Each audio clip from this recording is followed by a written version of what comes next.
ప్రాణాయామం కానీ యోగాసనాలు కానీ వేసి ఇచ్చేస్తే వారి మాట తీరులోనే ఒక ప్రశాంతత, ఒక స్థితప్రజ్ఞత ఉంటాయి, ఓ పరిపక్వత ఉంటుంది. వాళ్ళని చూడగానే ఒక ఆరా కనిపిస్తుంది వెనక. ఈయనలో అది కనపడట్లా.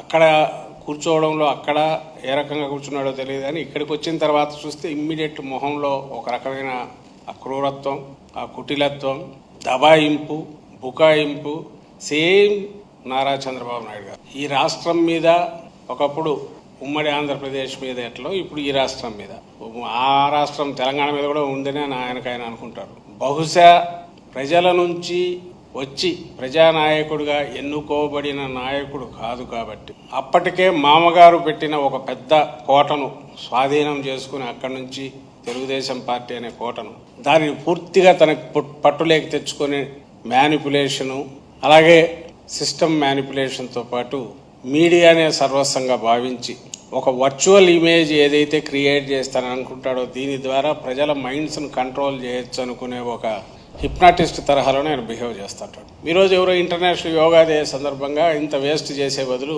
రిషికొండ లాంటిది ఒకటి కట్టించవచ్చు కదా అని ఎవరో అంటున్నారని ఇంకెవరో అడిగారు. ఎవరు అంటున్నారో తెలియదు.